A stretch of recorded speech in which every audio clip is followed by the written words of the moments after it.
ട്രാക്കിലെ ചീറ്റപ്പുലിയായ Usain ബോൾട്ടും football മൈതാനത്തെ കൊടുങ്കാറ്റായ Kylian എംബാപ്പയും ഓട്ടപ്പന്തയത്തിൽ ഏറ്റുമുട്ടിയാൽ എങ്ങനെയുണ്ടാകും? ലോകമെമ്പാടുമുള്ള കായിക പ്രേമികളുടെ ആകാംക്ഷയേറ്റിക്കൊണ്ട് അത്തരമൊരു മത്സരത്തിന് സാധ്യതയേറുകയാണ്. സംഭവങ്ങളുടെ തുടക്കം ഇങ്ങനെ: മാർച്ചിൽ നടന്ന PSG റയൽ സൊസിഡാഡ് മത്സരം. കിലിയൻ എംബാപ്പെ തകർത്താടിയ മത്സരത്തിന് പിന്നാലെയാണ് എംബാപ്പയുടെ സ്പീഡിനെ കുറിച്ചുള്ള വാർത്തകൾ പ്രചരിച്ചത്.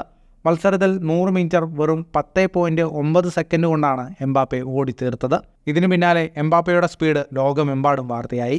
ഉസൈൻ ബോൾട്ടിൻ്റെ ലോക റെക്കോർഡിനേക്കാൾ വെറും 1 സെക്കൻഡ് കുറവ് മാത്രമാണ് ഇതെന്ന രീതിയിലാണ് വാർത്തകൾ പ്രചരിച്ചത്. എന്നാൽ ഇതിനെതിരെ അത്ലറ്റിക്സ് രംഗത്തുള്ളവർ പരിഹാസവുമായി എത്തി. 100 മീറ്ററിൽ 1 സെക്കൻഡ് കൂടുതൽ എന്നാൽ അത് ചെറിയ വ്യത്യാസമല്ല എന്നാണ് അത്ലറ്റിക്സ് ആരാധകർ ഓർമ്മിപ്പിച്ചത്. തൊട്ടു പിന്നാലെ ഇതിനെക്കുറിച്ച് ബോൾട്ടിനെ മറുപടി എത്തി. ആ വാർത്ത കണ്ട് ചിരിച്ചുവെന്നും പെൺകുട്ടികൾ അതിനേക്കാൾ സ്പീഡിൽ ഓടുമെന്നുമാണ് ബോൾട്ട് പ്രതികരിച്ചത്. കൂടാതെ എംബാപ്പയോട് ബഹുമാനമുണ്ടെന്നും ചാരിറ്റി റേസിൽ ഒരുമിച്ച് മത്സരിക്കാൻ ആഗ്രഹമുണ്ടെന്നും ബോൾട്ട് പറഞ്ഞു. ഇപ്പോൾ ഫ്രാൻസിൽ നടന്ന ഒരു ചടങ്ങിനിടെ ബോൾട്ടിൻ്റെ ആഗ്രഹത്തോട് പോസിറ്റീവായി പ്രതികരിച്ചിരിക്കുകയാണ് എംബാപ്പെ. താരത്തിൻ്റെ പ്രതികരണം ഇങ്ങനെ: ബോൾട്ട് എല്ലാവരെയും പ്രചോദിപ്പിച്ച താരമാണ്. അദ്ദേഹം ഓടുന്നത് കാണാൻ രാത്രി എണീറ്റവരാണ് എല്ലാവരും. അദ്ദേഹത്തെ ഞാൻ ആദരിക്കുന്നു. അദ്ദേഹത്തോടൊപ്പം ഓടുന്നത് രസകരമാകും.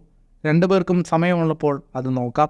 മത്സരഫലത്തെക്കുറിച്ച് എനിക്ക് വലിയ പ്രതീക്ഷയൊന്നുമില്ല. ഉസൈൻ ബോൾട്ടിൻ്റെ വേഗതയുമായി ഫുട്ബോളർമാരെ ഉരച്ചു നോക്കുന്നത് പുതിയ സംഭവമൊന്നുമല്ല. റയൽ മാഡ്രിഡിന് ഗാരത്ത് ബെയിൽ, ടോട്ടനാമിൻ്റെ മിക്കി വാൻ ഡൈവാൻ, മാഞ്ചസ്റ്റർ സിറ്റിയുടെ ഗെയിൽ വാക്കർ എന്നിവരുടെയെല്ലാം വേഗത ബോൾട്ടുമായി താരതമ്യപ്പെടുത്തിയിട്ടുണ്ട്. 2009 ബെർലിനിൽ ബോൾട്ട് കുറിച്ച 9.58 സെക്കൻഡ് വർഷങ്ങൾ ഒരുപാട് പിന്നിട്ടിട്ടും കൂടുതൽ തിളക്കത്തോടെ തുടരുന്നു. ഫുട്ബോൾ ലോകത്തെ കൂടുതൽ വാർത്തകൾക്കും വിശേഷങ്ങൾക്കുമായി സ്പോർട്സ് കഫേ ഇപ്പോൾ തന്നെ സബ്സ്ക്രൈബ് ചെയ്യുക.